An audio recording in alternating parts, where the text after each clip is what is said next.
Hey everyone, and thank you all so much for joining us for another great edition of Wake Up Uncensored. And we got something good for you guys today. We are joined by the very talented and magnificent Syre. And we want to say, Syre, thank you so much for joining us today. And can you tell the people a little bit about yourself? Thanks for having me. I'm a trans activist based out of Los Angeles. I'm also a former Division I college soccer player.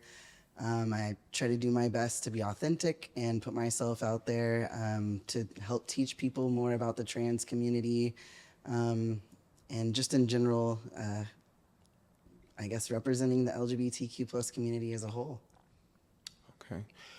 Syre, would you say that there is a lack thereof when it comes to awareness in the trans community? And do you feel like people are not willing to learn more about it?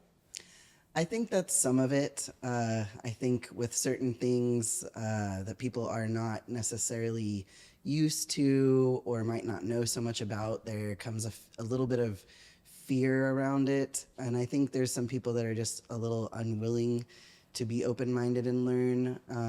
And part of that also too is the trans population is not huge. And so some people just haven't met or don't know that they've met trans people, even though they may have. So I think it's not necessarily always conscious lack of awareness, but I think there is some lack of awareness for sure. And are you still actively engaged in doing what you believe your responsibility is to your community? I try to. After this, I'm actually going to a protest, and then after that, I'm going to a gala to try to raise money through the Williams Institute, which they do a lot of LGBTQ plus research as well as research within women's rights and health based out of UCLA's law school. And all that research is what the ACLU and Lambda are using to fight some of these Trump executive orders in court. So I'm trying to show up and do my best, but self-care is important too. And sometimes I do have to choose myself over activism, but I'm trying my best to show up when I can. Let's go back to, you said you were a soccer player. Let's go back to the main topic at hand in trans in sports.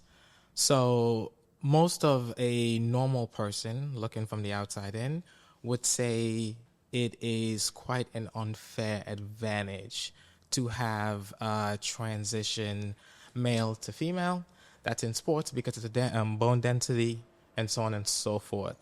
What do you have to say about that? Do you agree in terms of science that is true? Because males, in terms of bone density, is far higher than a female. We've seen females, trans athlete like Fallon Fox, who has done magnificent in MMA, but in terms of if he was a male athlete, he doesn't come close. We've seen swimmers who have transitioned, break records. We've seen powerlifters absolutely smash female records. Again, I stand for the trans community. Like, it would make no sense for a black guy not to, because it just trickles downhill if you get rid of it. Yeah. But there is a truth in it, as in a woman and a man is different in terms of bone density. We saw, again, the U.S. female national team are amazing, but couldn't beat the under 15 boys in Dallas. So what do you say about that in terms of trans in sports in general? When you're looking on the professional level or the collegiate level, I think people need to also consider there are a lot of hurdles to entry that trans individuals have to pass in order to even participate. Yeah. So in the NCAA, it was 2 years or until you were at the level. So if you were a trans woman, your hormones would have to be at the same level as a cisgendered woman's in order to compete, and or 2 years, whichever comes second. Yeah. So you can hit that, but you still have to wait the 2 years. And some of those have changed, and some of that has to do with the executive orders and stuff politically. But at the end of the day, just to even participate, they had to reach these hurdles. And part of that is because hormones do change your bone density. Yes. So like as a trans man, I've seen this with my own body, both bone density, muscle mass, it's very much been affected. If an individual is a trans woman and is on estrogen, it's also going to affect how their body is responding to those hormones. They will lose bone density. They will lose some muscle mass. They will gain some weight, which is all natural. At the end of the day, I believe that trans people should be able to participate in sports. I think if you look at like Leah Thomas, for example, she has been beaten in swimming competitions by cisgendered women. She did win that one race, which became extremely political, but she has been beaten more than she's won. And then, honestly, especially on the collegiate level and the professional level, I think by having transphobia present, it's asking women who are cisgendered to meet criteria outside of the sports arena that's unfair. You look at Iman Khalif, for example, just because she did really good and she has some features that are considered more masculine based on society's misogyny and how women are judged based off of looks. She ended up getting a lot of hate, and that affected more than just her and more than just the transgender community. It also affected the intersex community because people were trying to say that she was intersex, which is not true. It's not, But these anti-trans sports bills do affect the intersex community. We've seen it on the professional level with women's track and field. Every single Olympics going back over a decade, there's women who don't get to participate. They're cisgendered women. They don't have any sort of issues as far as genetics. Their testosterone's higher than what the limit is supposed to be. I believe it was a Kenyan female runner and they made her strip. I know about if I'm wrong, correct me, but yes, they treated her very badly. And it's been more than just the last Summer Olympics. You can go back at least 4 or 5, and there's 3 or 4 people, and they're unfortunately usually women of color. And women of color are the ones that are most affected, whether they're trans or they're cisgendered. And part of that is because transphobia is based in misogyny and racism. I got a question. When it comes to being a trans in sports, how is being a trans any different than, say, performance enhancing drugs or steroids? So, like, for example, if male or female was to take, say, a performance enhancing drug or steroids, I believe makes them strong. I've never taken steroids, so I have no idea. Your disclaimer? Just saying. I have no idea. But if you are putting like I said, for example, using like a performance enhancing drug, I can't name one because I don't know what a performance. I don't know what. So like anaerobic steroids. That's what you're saying. Yeah. So either one of them. I'm guessing like for whether it be PCP male, or whatever. because in terms of to equal it, you would need steroid for a female transition to a male. Let's say in a boxing ring, right? That's what you're asking. Basically, because put it this way, right? If steroids make you better at sports or whatever, or make you stronger, make you faster, whatever. But if you're injecting a drug or say injecting anything into your body to make you different than your original your competitors, your competitors, which would either be male or which would either be solely male or solely female. You're basically enhancing yourself. It's kind of like steroids. It's true. So I'm not a doctor. But from Your what disclaimer. That's my disclaimer. I'm not a doctor, but my understanding from speaking with my doctors and other individuals in the medical field, as far as hormones go with our bodies, we all have testosterone, we all have estrogen, and when you boost one of those, the other one naturally comes down. So if I'm a trans man and I've transitioned from female, when I start taking testosterone, which the prescription I have is the exact same prescription that a cisgendered man who has low T would be taking, it does TRT? change. TRT. It does change. My estrogen levels went down. I'm no longer having periods. It like redistributes your fat. It like increases your muscle. On the opposite side, if you were a trans woman who went from male to female in their transition, very similarly, when she's taking that estrogen, her testosterone levels are going down. And that does affect biologically how her body is responding too. So like, again, muscle mass is going to decrease. The areas in which fat distributes is going to change. And then also too, bone density changes as well. But your bone density will change even if you go from not working out to working out. Some of it literally has to do with the amount of muscle on your body and the strain that it puts on your bones. Okay. So I can see where you're coming from with that question. Ironically, though, with the trans issue, especially with trans women, which is what's been the most politicized, it decreases their testosterone significantly. And their testosterone has to be at the level of a cisgendered female in order to even compete. And so that being said, I believe that the playing field is more even than people give it credit for. Okay, another question. So with that being said, not to get too much into like your not to get too much into your health stuff, but do you take this, do you take, I'm gonna call it I guess like you said, a normal dosage of testosterone that will be equal to a man, or?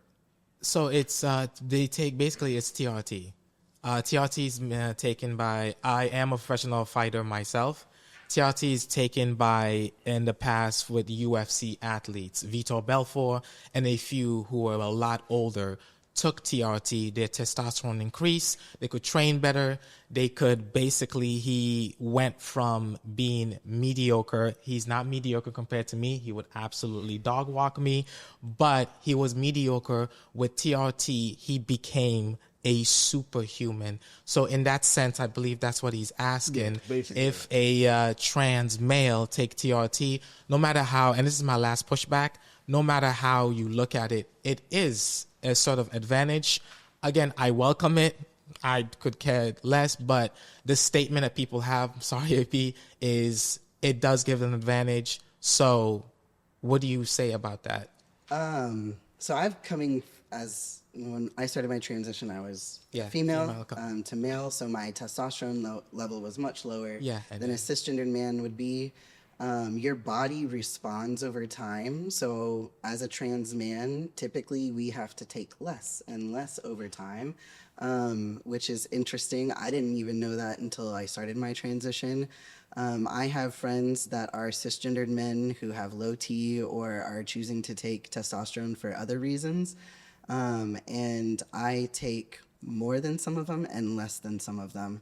And it all comes down to your own genetics. Like I have to go do a blood test every 6 months to keep my prescription.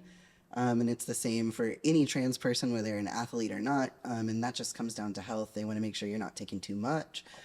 Trans women, same. They have to take a blood test to make sure they're not taking too much estrogen, because there are there's negative health side effects if you're taking too much. There can also be negative side effects if you're taking too little, because again, it's supposed to replace the hormones that you have naturally. And over time, it balances out. So if you're taking T, but naturally you've got more estrogen, eventually your estrogen will go lower, the T will go higher, you won't have to take as much. So I get what you're saying. I do think that some of the ways that biologically our bodies are affected by it, it's not necessarily performance enhancing. And again, if you're looking at trans women who have unfortunately been more politicized than trans men in sports, it's I would say going to negatively affect their performance overall by choosing to transition. Syre, you better educate me. Syre, I wanted to interject because I know we have time constraints and we're running out of time. So I wanted to quickly ask you, what do you say to people who question certain things as it pertains to the trans community? I've heard that there's a lot of hate, just like there's love, but there's also hate. What do you say to people who go, but you're not a real female or you're not a real male?